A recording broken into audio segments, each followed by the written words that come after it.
Media का strategy number 6, छठी strategy जो media इस्तेमाल करती है, जिसे कहते हैं डबल स्टैंडर्ड्स। उर्दू में कहेंगे दोगलापन, डबल स्टैंडर्ड्स। मीडिया कहती है कि मुसलमान खवातीन हिजाब में है, ये खवातीन पे इस्लाम जुल्म कर रहा है। क्यों? क्योंकि हिजाब में है। दूसरी ओर हम देखते क्रिश्चियन नन, क्रिश्चियन सिस्टर्स, वो भी हिजाब में, उसका भी सर ढका हुआ है, लेकिन कहती अरे वाह ये खवातीन कितनी मॉडेस्ट है, माशाअल्लाह, कितना पर्दा करती है यार। तो मुस्लिमा पर्दा करती है, हिजाब करती है, तो कहा जाता है ये खवातीन पे जुल्म हो रहा है। क्रिश्चियन सिस्टर्स नन जब पर्दा करती है तो कहा जाता है कि दे आर मॉडेस्ट। मुसलमान जब दाढ़ी रखते हैं, टोपी पहनते हैं, कहा जाता है दहशतगर्द, ये दाढ़ी वाला टोपी वाला दहशतगर्द। जब सिख दाढ़ी रखते हैं और फेटा बांधते हैं, कहा जाता है वाह क्या मजहबी इंसान है, अपने मजहब का पालन कर रहा है। मुसलमान दाढ़ी रखता है, टोपी पहनता है, दहशतगर्द। सिख दाढ़ी रखता है, फेटा बांधता है, मजहबी इंसान। डबल स्टैंडर्ड्स, दोगलेपना। आप देखेंगे इंडियन मीडिया में भी कई बार आता है। हैदराबाद में एक 50 साल का अरब, 50 साल का मुसलमान अरब ने 18 साल लड़की के साथ शादी किया। फ्रंट पेज, 50 साल का अरब मुसलमान 18 साल लड़की से शादी किया। दूसरे दिन 50 साल का मर्द गैर मुसलमान 8 साल की लड़की को रेप करता है, बलात्कार करता है। आता है न्यूज ब्रीफ में, छोटा सा न्यूज अंदर के पेज में, पेज नंबर 11, पेज नंबर 13। एक 18 साल की लड़की मर्जी से शादी करती है 50 साल के मर्द से, आता है फ्रंट पेज। एक 50 साल का गैर मुसलमान बलात्कार करता है, जिना बिल जबर करता है 8 साल की लड़की के साथ, आता है न्यूज ब्रीफ में। क्यों? Double standards.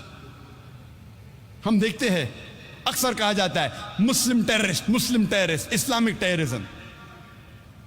और आप देखेंगे एक पैनल था हमारे एग्जीबिशन में कि कई बार दो ऑपोजिट हो ही नहीं सकता। मिसाल के तौर पे अगर मैं कहूं कि ice is caught on fire, बर्फ पर आग लग गई, ये मुमकिन ही नहीं, बर्फ आग पकड़ ही नहीं सकता। अगर मैं कहूंगा 4 साइडेड ट्रायंगल, 4 कोने वाला ट्रायंगल, ट्रायंगल के 4 कोने हो ही नहीं सकते, ट्रायंगल के 3 कोने होते, ये कॉन्ट्रडिक्टिंग है। अगर मैं कहूंगा हॉट आइसक्रीम, गरम आइसक्रीम, हो ही नहीं सकती। उसी तरीके से इस्लामिक टेररिज्म, इस्लाम मतलब अमन, टेररिज्म मतलब अमन के खिलाफ, तो इस्लामिक टेररिज्म हो ही नहीं सकता। एक मुस्लिम टेररिस्ट हो ही नहीं सकता। हो सकता है कुछ लोग जो अपने आप को मुसलमान कहते हैं और भटक जाते हैं और इस्लाम के खिलाफ कुछ काम करते हैं, तो उसे मुस्लिम टेररिस्ट नहीं कहेंगे आप। वो तो भटका हुआ, वो तो इस्लाम के दायरे के बाहर है और वो बेगुनाह लोग की जान ले रहा है। लेकिन अब मीडिया को देखते डबल स्टैंडर्ड्स क्या है। जब मैं यूके में गया था 3 साल पहले, मेरा लेक्चर था, मैं चीफ स्पीकर था, जो कॉन्फ्रेंस ऑन टेररिज्म, दहशतगर्दी पे कॉन्फ्रेंस था। तो उसके बाद बर्मिंघम में हमारी क्रू साथ में थी, हम लोग शूटिंग कर रहे थे। शूटिंग मतलब फिल्मिंग। हम लोग फिल्मिंग को भी शूटिंग कहते, तो बंदूक के साथ नहीं थे, कैमरा के साथ थे। हम लोग एक ग्रेवयार्ड में, एक यहूदी कब्रिस्तान में शूटिंग कर रहे थे। तो देखिए 7-8 लोग टोपी दाढ़ी वाले, तो यहूदी ने देखा, फौरन पुलिस को फोन किया। हमने शूटिंग खत्म कर लिए, फिल्मिंग खत्म कर लिए। फिर पता चला कि पुलिस हम लोग को ढूंढ रही है। ये कौन 8-9 लोग दाढ़ी टोपे वाले, अभी कब्रिस्तान में किसकी जान लेंगे हम भाई। तो पता चलता है कि लोग हमें ढूंढ रहे। फिर एक मशहूर मुसलमान चीफ ऑफ पुलिस को फ़ोन करता है कि आप किसको ढूंढे? नहीं, हमको पता चला कुछ लोग वो यहूदी कब्रिस्तान में कुछ चीज़ करने के लिए आए। तो मुसलमान ने कहा, क्या मैंने चंद दिन पहले आपको डीवीडी दी थी एक मुकर्रिर की, जाकिर नाइक? हाँ, मैं सुन चुका हूँ। क्या अच्छी तकरीर थी। वही इंसान था, वही इंसान था, वो आदमी था कब्रिस्तान में, मुझे पता नहीं। वो ढूंढ रहे कौन दाढ़ी टोपी वाला कब्रिस्तान में क्या कर रहे। यही यूके में, यही इंग्लैंड में अक्सर हम जानते हैं कि सबसे ज्यादा जो बेगुनाह लोग का जिसने कत्ल किया है वो है IRA, आयरिश रिपब्लिकन आर्मी।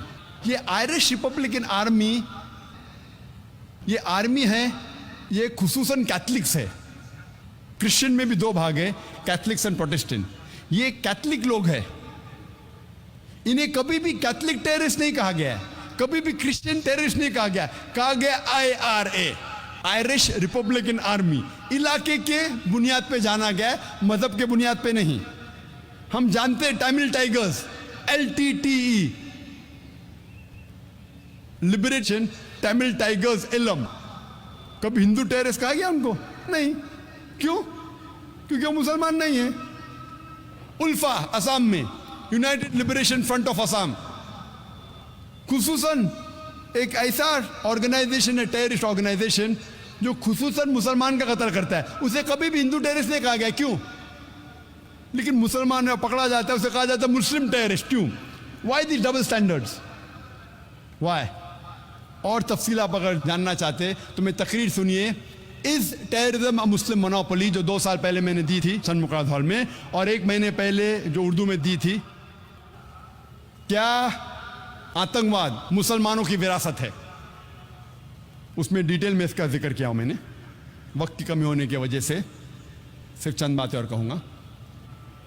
हम जानते हैं कि अभी हाल में 2, 3, 4 महीने पहले कई बॉम्ब ब्लास्ट हुए, और 1 महीने पहले, 4 महीने से 1 महीने पहले तक अक्सर मीडिया में आ रहा था कि मुसलमान रिस्पॉन्सिबल। और हम जानते हैं कि यूएसए में भी, यूएसए में जो बॉम्ब ब्लास्ट हुआ था 1995 में 16 अप्रैल को, ओक्लाहोमा बॉम्बिंग, जो सबसे बड़ा बॉम्ब ब्लास्ट हुआ था उस वक्त, जहां 166 लोग का कत्ल होता है, उसमें हेडलाइंस आता है middle east conspiracy, middle east conspiracy, middle east conspiracy, लगातार हर रोज। कई हफ्तों बाद जब पता चलता है कि ये तो अमेरिकन लोग ने किया था, टॉम एंड टेरी, एक बार न्यूज में आता है, फिनिश, न्यूज के बाद गायब। हर वक्त, हर रोज पहले आ रहा था मिडिल ईस्ट कॉन्स्पिरेसी, मुसलमानों ने किया। जब पता चलता है गैर मुसलमानों ने किया, एक बार आता है, फिर न्यूज गायब। वही मिसाल आप देखेंगे बॉम्बे में।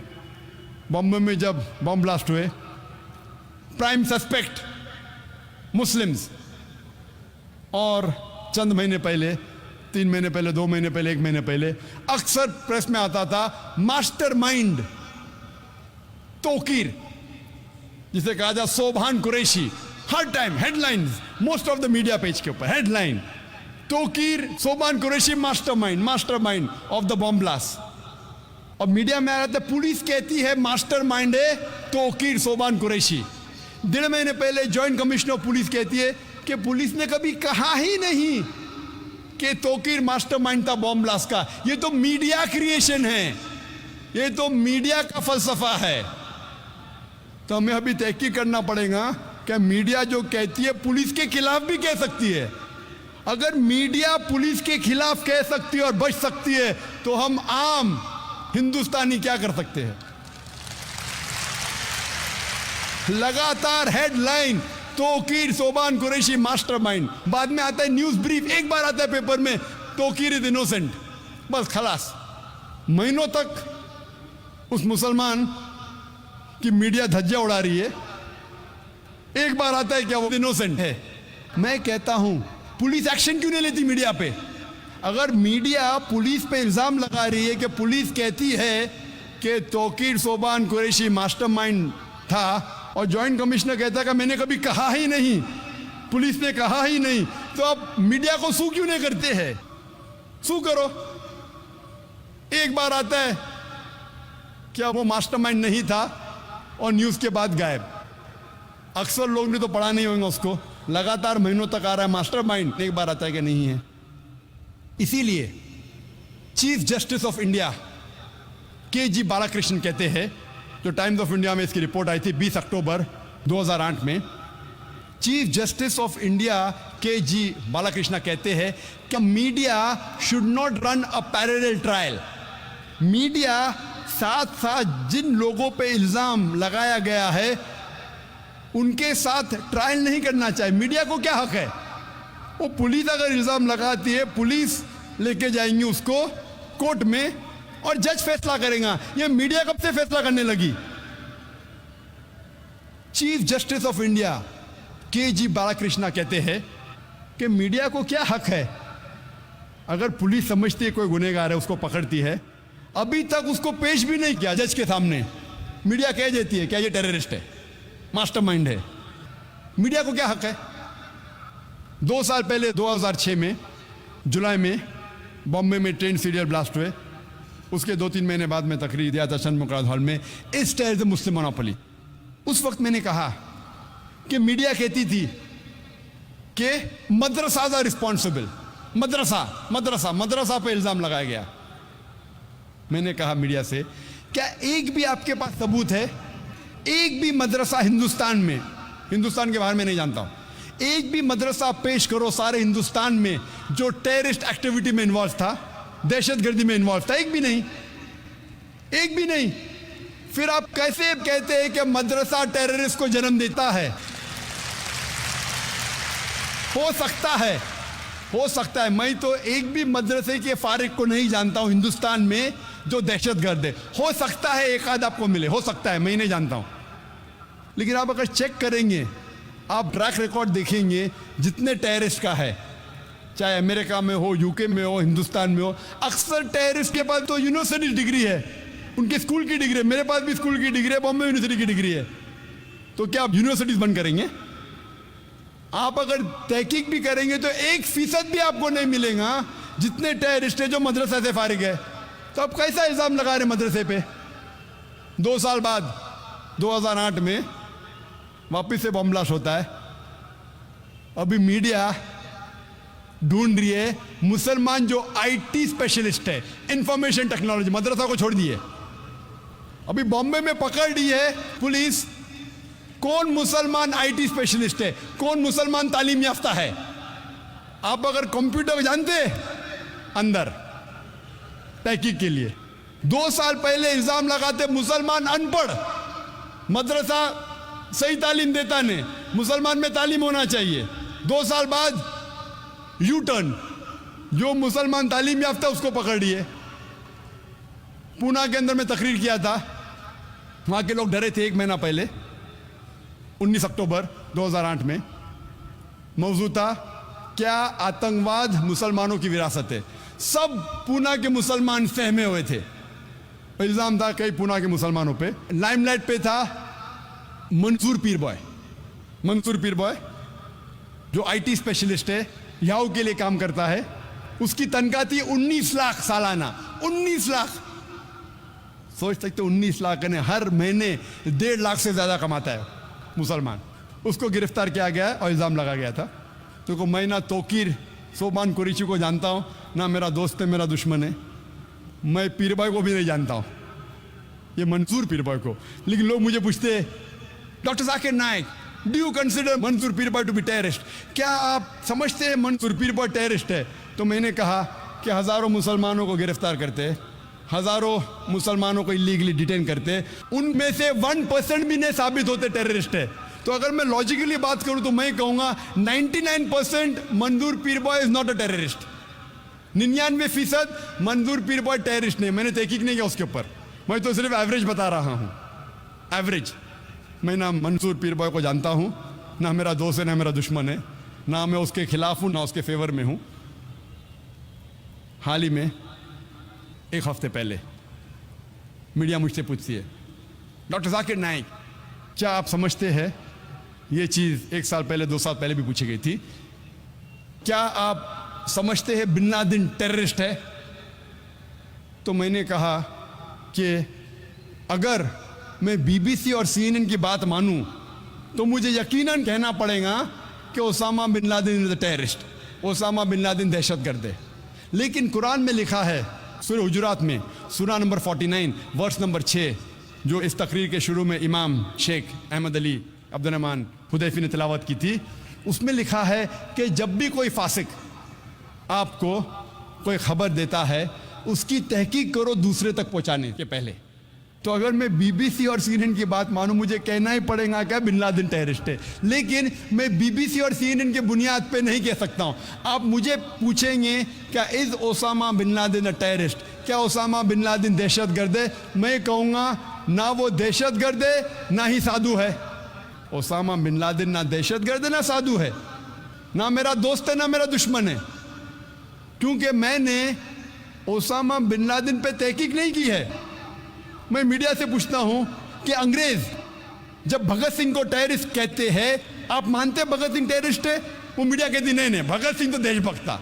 तो मैंने कहा मैं भी मानता हूं भगत सिंह देशभक्त था, भगत सिंह टेररिस्ट नहीं था, क्योंकि मैंने हिंदुस्तान की तारीख की तहकीक की है, मैं जानता हूं वो देशभक्त था, इसीलिए मैं अंग्रेज के बात को नहीं मानता हूं। फिर मैं मीडिया से पूछता हूँ वही अंग्रेज आज कहते हैं ओसामा बिन लादेन टेररिस्ट है, तो आप अंग्रेज की बात क्यों मानते?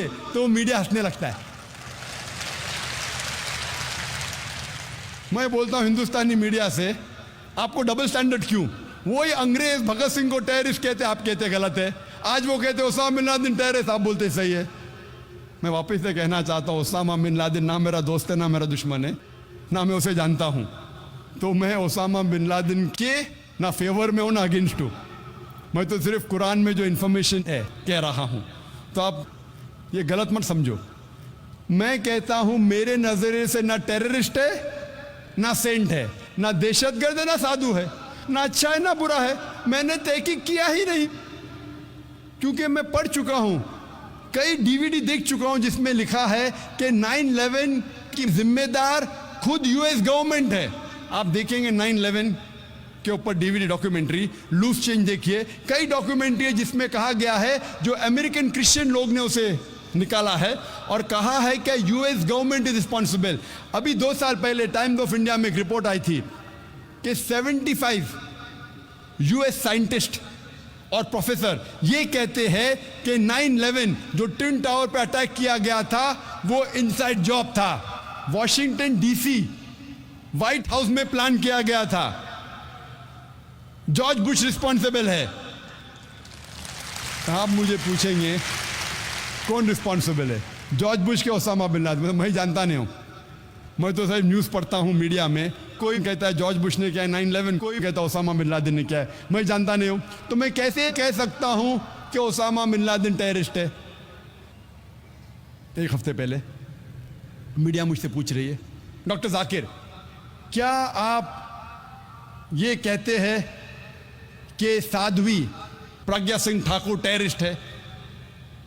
मेरा जवाब वही था, मेरे नजरिए में साध्वी प्रज्ञा सिंह ठाकुर ना दहशतगर्द है ना वो साधु है। She is neither a terrorist neither is she a saint, क्योंकि मैंने उसके ऊपर तहकीक नहीं की है। तो मैं कैसे कह सकता हूं कि साध्वी प्रज्ञा सिंह ठाकुर टेररिस्ट है? ये पुलिस उसे पकड़ी है, एटीएस वाले कह रहे हैं कि उसने बॉम्ब ब्लास्ट किया है, मैं नहीं जानता हूं। अभी कुछ हफ्ते पहले हेडलाइंस कई न्यूज़ में, इंडिया के न्यूज़ चैनल्स में आ रहा था कि डॉक्टर जाकिर नाइक कहता है कि ओसामा बिन लादेन टेररिस्ट नहीं है।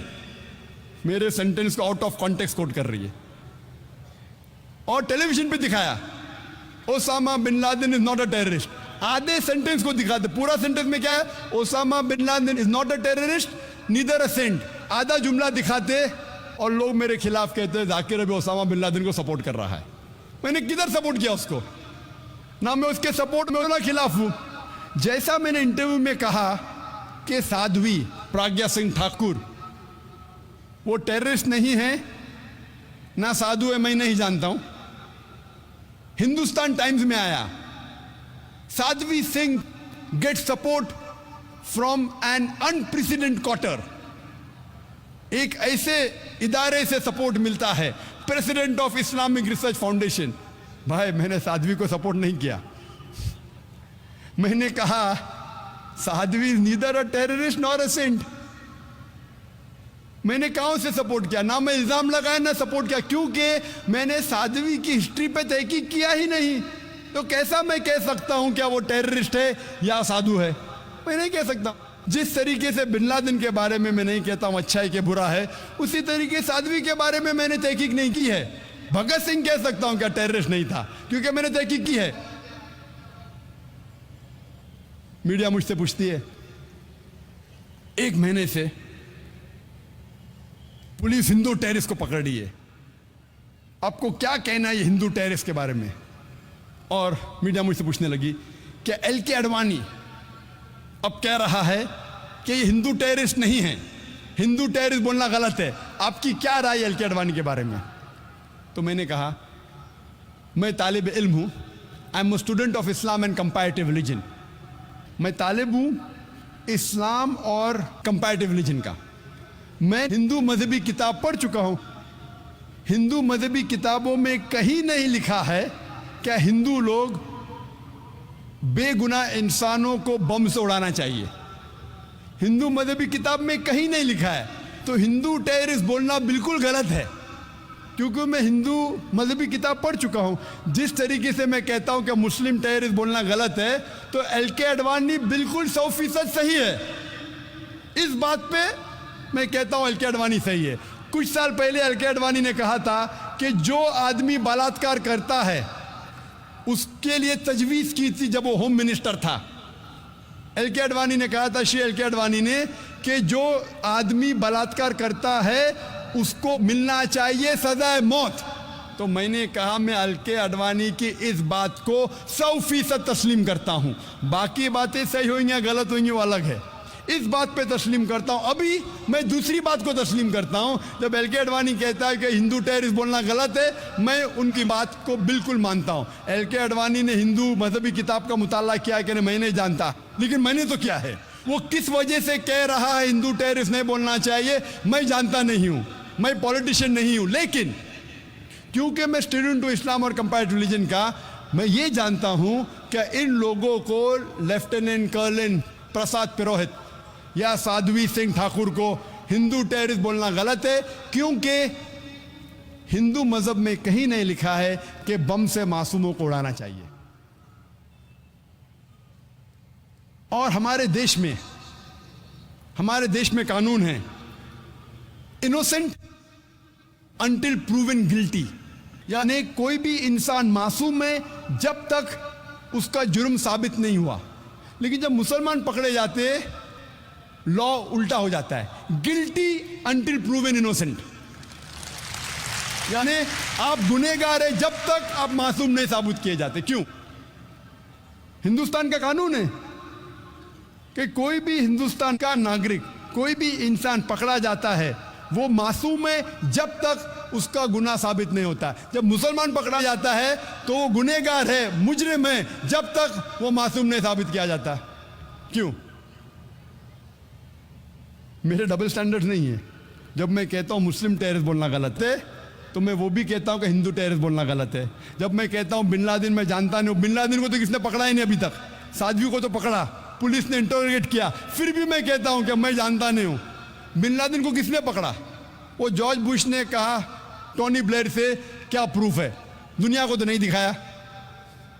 यहां तो पुलिस ने इंटरोगेट किया साध्वी को, लेफ्टिनेंट कर्नल पुरोहित को, फिर भी मैं कहता हूं कि मैं उन्हें नहीं मुजरिम ठहरा सकता हूं तब तक जब तक कोर्ट फैसला नहीं करती। और हम मुसलमानों को अल्हम्दुलिल्लाह सुम्मा अल्हम्दुलिल्लाह इंडियन जुडिशरी सिस्टम पे नाज है, इंडियन जुडिशरी सिस्टम की कदर करते हैं कि अल्हम्दुलिल्लाह सुम्मा अल्हम्दुलिल्लाह कितने भी लोग अगर बेगुनाह लोग अरेस्ट होते हैं, माशाअल्लाह अल्हम्दुलिल्लाह सुम्मा अल्हम्दुलिल्लाह हमारे हिंदुस्तान के जजेस जो है, और कल उनकी तकरीर थी जस्टिस फॉर पीस, 2 जस्टिस थे, जस्टिस हॉस्बिट सुरेश और जस्टिस कोलसे पाटिल, जो माशाअल्लाह आपके सामने पेश किए कि जस्टिस होना ज़रूरी पीस के लिए। और हमारे नौजवान एडवोकेट मुबीन सोलकर भी थे माशाअल्लाह। जो आपको साबित की कि पीस होने के लिए जस्टिस जरूरी है। जब तक अदल नहीं रहेगा इस देश में, तब तक इस देश में अमन नहीं रहेगा।